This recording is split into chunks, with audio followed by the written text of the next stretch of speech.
Microsoft is making money.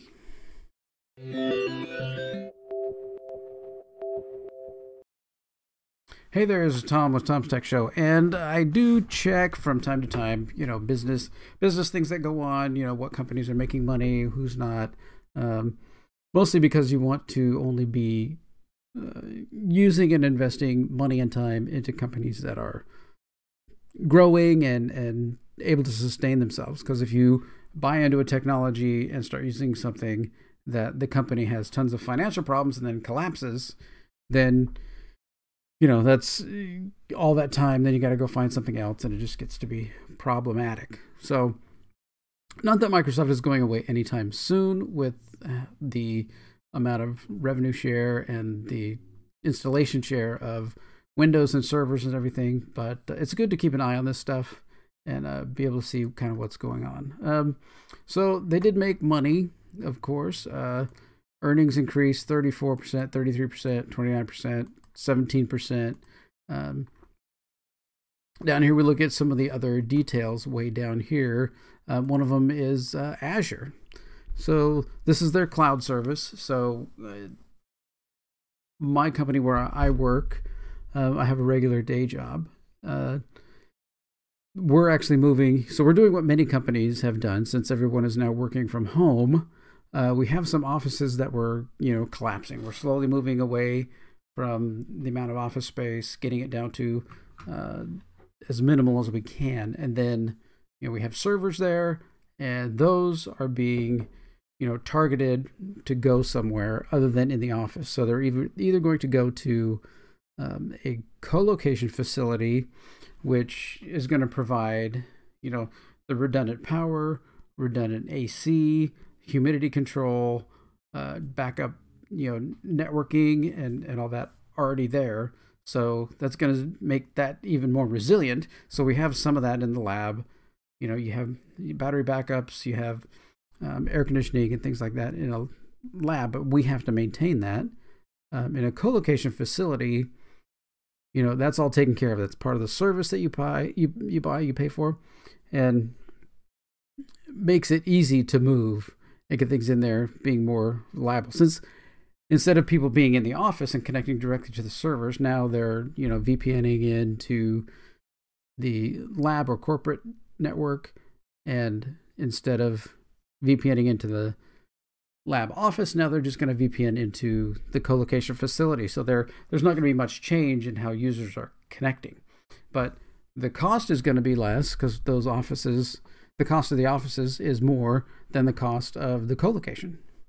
So that's a nice thing. Then the rest of the servers are going to, some of them get targeted, and they're going to move to, we're heavily leveraged into AWS. So a lot of that is going to go into AWS. So it makes sense, right, that for Microsoft, that their Azure deployments and how much people are using Azure is growing. So the other thing is here's Office 365, the commercial version. So that's going to include all your Office products, and it's going to include Exchange. So if I had, if we had Exchange running in our, corporate network, and now we're going to have everybody work remotely, well, instead of having people connect to my corporate network and the Exchange server in my corporate network, I'm going to say, well, if we take this, do a little cost analysis, and move off of our own internal Exchange service and just give that to Microsoft and let them deal with it, and use that as part of the, a subscription that's ongoing. They take care of it.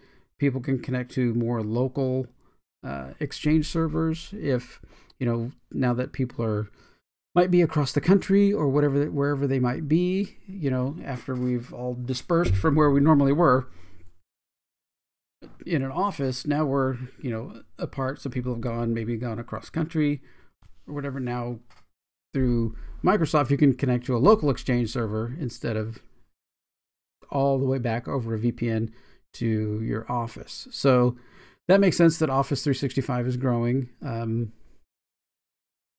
And those, I think with Exchange, that's kind of the thing, that your people might be moving Exchange and email and everything out to, a managed service instead of you having to manage that in your own office.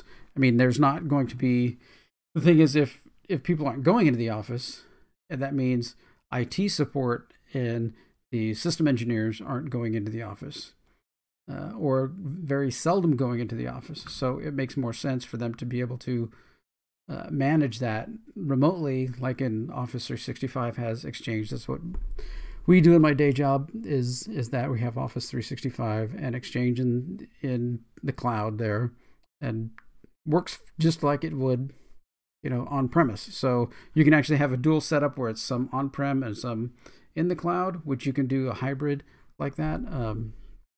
It all works. So I think this is another part of people moving things up to the cloud stuff. Another thing that's up here I saw is the Windows OEM revenue only increased by 1%. It was a small increase.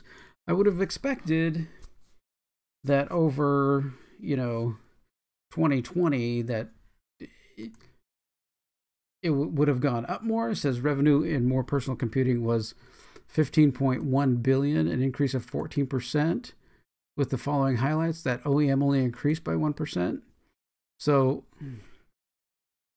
if computing is increasing that much and your OEMs are only increasing a little bit, maybe it's time, I'm just thinking about this, maybe it's time for Windows to be free. You want this push to get everybody off of Windows 7. And if you have Windows 7, you can still download the upgrade tool. I've done it recently. You download the upgrade tool, upgrade to Windows 10, and it works, and you have a license. Then after you get that, you can download the full ISO and erase the computer and install Windows 10 completely fresh. So you still can get a license that way. But for the other people who do, like system builders, like the system that I'm doing this video on, I built myself, and I actually have MSDN Visual Studio, so I can get licenses to do this stuff and kind of play around with it and stuff, and get me licenses for setting up computers and things. But maybe it's time that if you just register for a Microsoft account, you can have however many licenses of Windows that you need. I mean, my Mac is coming up. I mean, Mac is starting to take over, more and more of the computing platform, and Chromebooks are out there also coming ahead, and a lot of students and schools stuff use Chromebooks. My father-in-law, I got him using a Chromebook just because it's easy. Nothing can really go wrong. If something gets a little screwy, you hit the wash button and boom, it's back to where it was normally started. So it's just makes it easy and more secure for them. So I think we're at a point where Microsoft needs to really kind of understand that Windows, I know they want to do Windows as a service where you just pay for it, every month, but I don't know with Linux being free, the Mac OS being free. I know you pay a lot for the Mac system, but you're getting all the updates for as long as they put them out, 8 to 10 years or something. I think one system I have that's 9 years old. It just now started, last release, just couldn't get the last release. So it's about 7 or 8 years that they're, kind of keeping up with the OS on the older systems. It does get security updates now and again, so that's kind of nice. But Mac is free, Mac OS is free. All the updates, Linux is, you can find free flavors of that everywhere. So I think it's, to me, business decision. I would just say, Windows. I think it's time. We need to make Windows free. If you register, make people register, get an email, whatever, fine. Then you can install your Windows, and as long as you log in with your Microsoft account, you used to have that license and are able to use Windows. That's kind of what that tells me, is that it's not increasing like that. I mean, if personal computing was up 14% and your OEM are only up 1%, that means people are going somewhere else to get licenses, which either means Mac, Linux, or Chrome OS. So, you know, you're going to need to do something to get Windows more consistently into people's hands and new adopters, because as new people come in, you know, maybe they start on a Chromebook, their parents don't want to, you know, they give them a tablet, which might be, you know, a Kindle or something like that, that's, you know, easily replaceable, that's not a huge amount of money. You know, what are you going to give, you know, a 12-year-old, you know, to do work? You're going to go buy them, you know, a $800-900 PC? No, you're going to buy them something like a Chromebook that's inexpensive, that can be easily replaced when it's broken. So these are the kind of things that I think Windows needs to think about where they're positioning Windows. I think if it were free and you don't, you know, Windows already has a ton of crapware on it. I mean, all the garbage that comes in the consumer version of Windows, I would think just that right there means Windows needs to be free.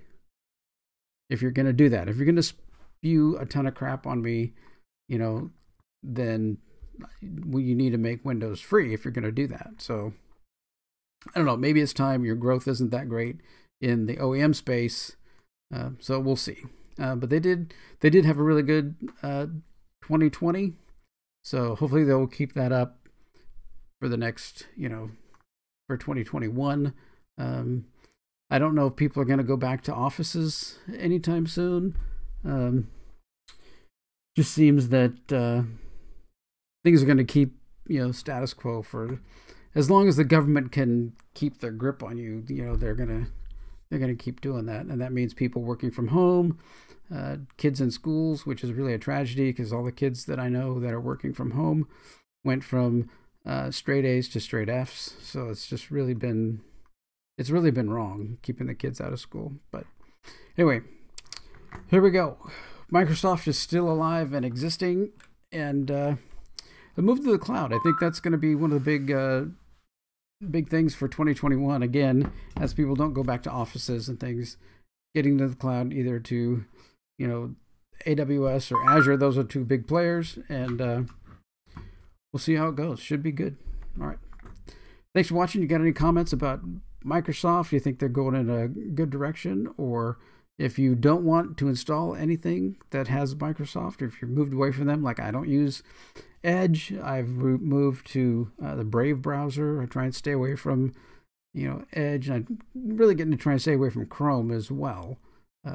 So yeah, just let me know what you think. Thanks for watching. Take care.